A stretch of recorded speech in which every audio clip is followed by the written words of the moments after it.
Ethan Hudson was one bad day away from losing everything: his father's garage, his home, his last shot at a dream.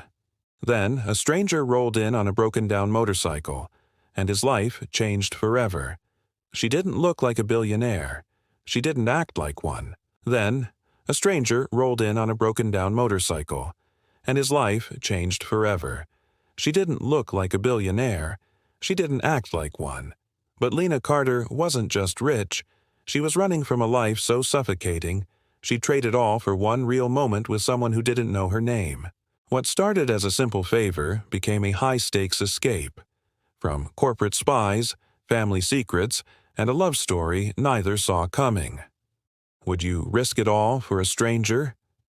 This is the story that'll make you believe in fate. Smash that subscribe button. This is one ride you don't want to miss. The Mechanic and the Mystery Woman. The Texas sun was sinking behind Hudson's auto repair, painting the peeling garage walls in shades of rust and gold. Ethan Hudson wiped his hands on an already grease-stained rag, his shoulders heavy with exhaustion. The foreclosure notice on the wall seemed to grow larger every day. 30 days left before the bank took his father's garage, his home, his entire life. The bell above the door jingled, pulling him from his thoughts. A woman stood in the doorway, silhouetted by the dying light. She pulled off her helmet, shaking out dark waves of hair.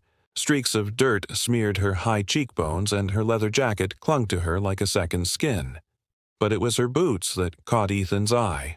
Polished, expensive, the kind he'd only seen in magazines. "My bike's making a noise," she said, jerking her thumb toward the vintage Harley-Davidson sputtering outside. "Think you can fix it?" Ethan nodded, rolling the bike inside. The engine growled in protest, a deep grinding sound that told him the transmission was shot. "It's not gonna be cheap," he warned. She didn't flinch. "Just get it running." He got to work, aware of her watching him. Most customers left, came back later. But this woman, Lena, she'd called herself, leaned against the workbench, arms crossed, studying him like he was a puzzle she couldn't quite solve. "You always work this late?" she asked. Ethan snorted. "When the bank's about to take your shop, you work whenever you can." The words came out harsher than he meant them to. He didn't know why he'd said it. Maybe because she looked like she'd never worried about money a day in her life. Lena's gaze flicked to the foreclosure notice. Something unreadable passed over her face. A phone rang. Hers. She stepped outside, but the garage door was cracked and Ethan couldn't help but overhear. "No, I'm not coming back," she hissed. "Tell the board to vote without me." When she returned, her knuckles were white around her phone. Ethan pretended not to notice. He finished the repairs just as the last light faded. "Should hold for a while," he said, wiping his hands. "That'll be $250. Lena pulled out a wad of cash and handed him far more than he'd asked for. Ethan stiffened. "Lady, I don't need your pity." "It's not pity," she said, softer now. "It's thanks." Then she was gone, the roar of the Harley fading into the night. Ethan stared at the money in his hand, and the business card tucked between the bills. Lena Carter, CEO, Carter Innovations. His stomach dropped. He grabbed his phone, typing her name into Google. The screen flooded with headlines. Tech billionaire disappears amid family drama. Heiress missing ahead of crucial board vote. A photo showed Lena in a sleek black dress, smiling coldly at a gala. Nothing like the woman who'd stood in his garage, grease on her jacket, fear in her eyes. Ethan was still staring at the screen when headlights cut through the dark.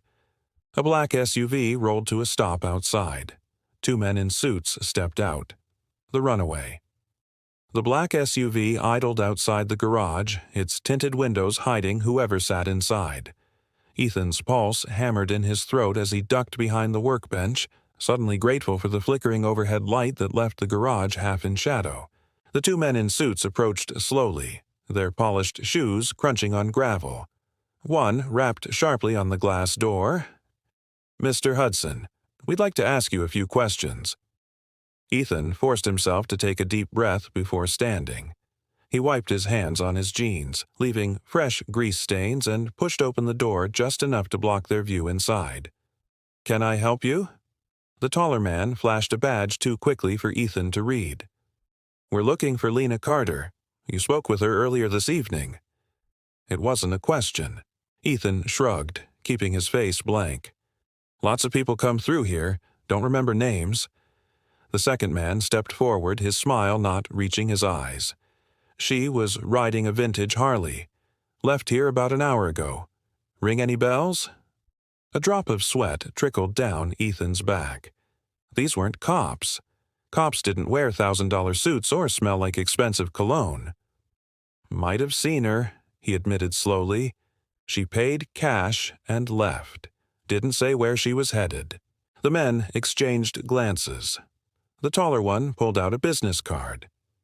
"If she comes back, call this number immediately. There's a $10,000 reward for information leading to her whereabouts."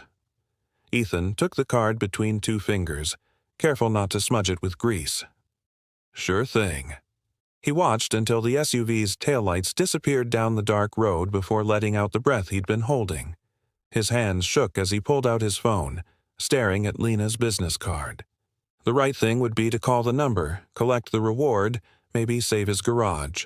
But something about the way those men had looked at him, like he was nothing, just an obstacle to be brushed aside, made his stomach churn, and the fear in Lena's eyes when she'd taken that phone call. A soft knock at the back door nearly made him jump out of his skin. Ethan grabbed a wrench and crept through the dim garage. The knocking came again, more urgent this time. He yanked open the door, and there stood Lena, drenched from the rain that had started falling, her leather jacket clinging to her shoulders. No motorcycle in sight. "They found me," she gasped, pushing past him into the garage. Her whole body trembled. "I barely got away." Ethan locked the door behind her. "Who the hell are you, really? And why are people offering 10 grand to find you?" Lena sank onto an overturned crate, her breath coming in short bursts. Up close, Ethan could see the dark circles under her eyes, the way her fingers worried at a tear in her jeans. She looked nothing like the polished billionaire from the photos. "My uncle," she said finally. "He's trying to force me out of my own company. The board vote is in 3 days. If I'm not there—" She swallowed hard.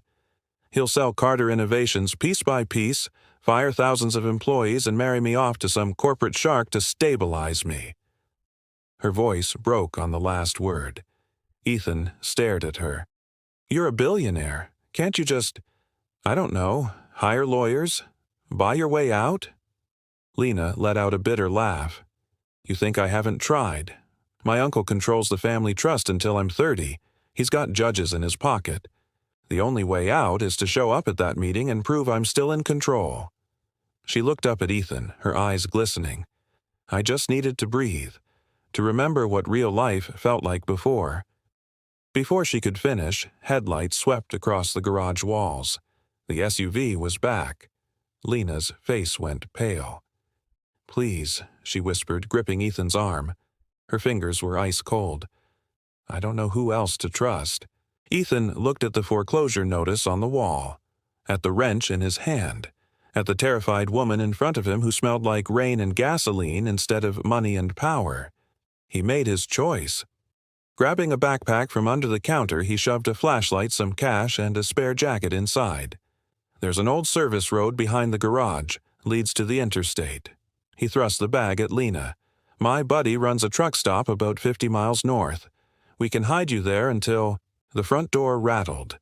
A voice called out, "Mr. Hudson, we need to speak with you again." Lena's breath hitched. Ethan grabbed her hand. "Back exit, now." They ran through the maze of old car parts and oil drums, ducking just as the front door burst open. Ethan shoved Lena through the rear door into the pouring rain, following close behind as they sprinted for the tree line. Branches whipped at their faces as they crashed through the underbrush. Somewhere behind them, shouts echoed through the night. Lena stumbled, her boot catching on a root. Ethan caught her before she fell, pulling her behind a massive oak tree. They pressed against the rough bark, hearts pounding, as flashlight beams cut through the darkness. "Why are you doing this?" Lena whispered, her lips so close he felt her breath on his cheek. "You don't even know me." Ethan watched the lights move away, waited until he was sure they were alone. Then he met her eyes, really met them, for the first time. "Because," he said quietly, "nobody helped me when I was losing everything." A distant engine roared to life. They were out of time. Ethan took Lena's hand. "Come on, we've got a long walk ahead of us." The escape. The rain had turned the dirt path into a river of mud, sucking at their boots with each step. Ethan kept a firm grip on Lena's hand as they stumbled through the darkness, the distant glow of the truck stop barely visible through the trees. Every rustle of leaves made them freeze, listening for pursuers. Lena's teeth chattered. "How much farther?" "Half-mile," Ethan whispered back. He shrugged off his flannel shirt and draped it over her shoulders, ignoring the cold bite of the rain on his arms. The fabric swallowed her frame, but her shivering eased slightly. They reached the truck stop as dawn painted the sky in pale streaks. Big Mike's Diner looked like it hadn't been updated since the 70s. Neon sign flickering, chrome trim rusting at the edges. Ethan pulled Lena into a booth by the window where they could see the parking lot.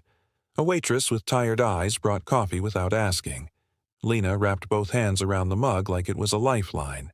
In the fluorescent light, Ethan could see the scratches on her arms from their run through the woods, the way her mascara had smudged into shadows beneath her eyes. "You should eat something," he said, pushing the menu toward her. Lena shook her head. "I need to get to New York. The board meeting is tomorrow." She pulled a folded piece of paper from her pocket, a train schedule. "There's a station 20 miles from here. If we can—" Ethan grabbed her wrist as headlights swept across the parking lot. Not the SUV this time, but a police cruiser rolling slowly past the diner. Lena's breath hitched. "Change of plan," Ethan muttered. He tossed some cash on the table and pulled her toward the back exit. The kitchen staff barely glanced up as they slipped past the grill and out into the alley. The train station might as well have been on another continent. They had no car, no money for tickets, and every cop in the county was probably looking for Lena by now. Ethan ran a hand through his wet hair, thinking. Then he saw it. An old pickup truck parked behind the diner, keys dangling from the ignition where some harried cook had left them. Ethan met Lena's eyes. "You ever hot-wired a car before?"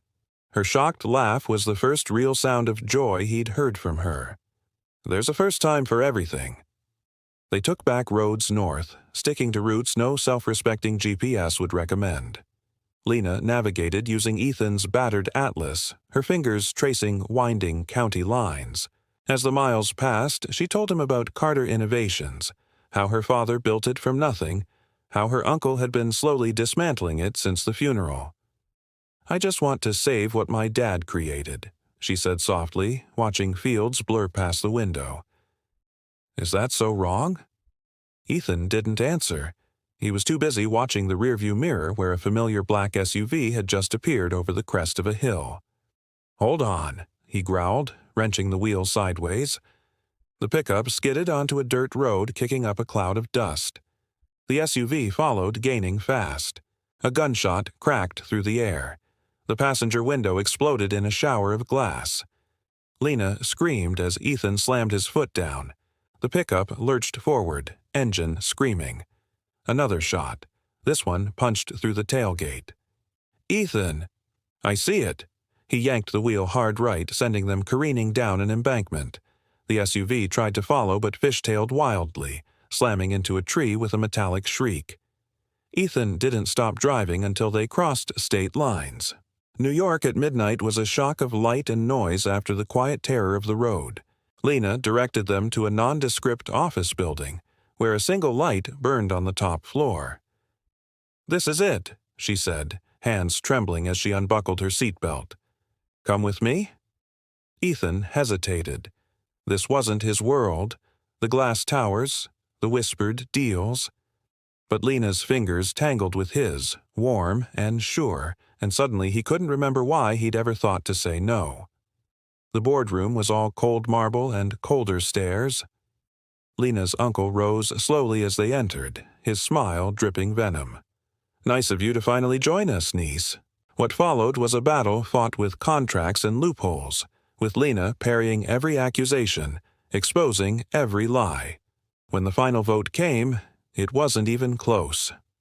Afterward, in the quiet of her corner office, Lena pressed a check into Ethan's hand. "For your garage, enough to pay off everything." He stared at the number, more zeros than he'd ever seen in one place. Then he tore it in half. "I didn't do this for money." Lena's smile could have powered the city. "I know." She stepped closer until their foreheads nearly touched. "Stay with me." And just like that, Ethan Hudson, mechanic, runaway, unlikely hero, found a new reason to stay. 1 year later, the grand reopening of Hudson and Carter Auto drew half the town. Lena handed out free coffee while Ethan showed kids how to check their oil. At closing time, she leaned against a freshly painted bay door, watching him work. "Still fixing things, I see." Ethan wiped his hands and pulled her close. "Just getting started." Did you love this story? Before you go, make sure to hit that subscribe button and turn on notifications. Real-life fairy tales like this remind us all that extraordinary moments can happen to ordinary people. Who knows, your own unexpected adventure might be just around the corner. Drop a comment below. Would you have torn up that check? Let's debate. And don't forget to share this story with someone who needs a little hope today. Want more heart-stopping, real-life inspired stories? Smash that like button, subscribe, and hit the bell icon so you never miss an upload. Your support helps us bring more light into the world, one extraordinary tale at a time.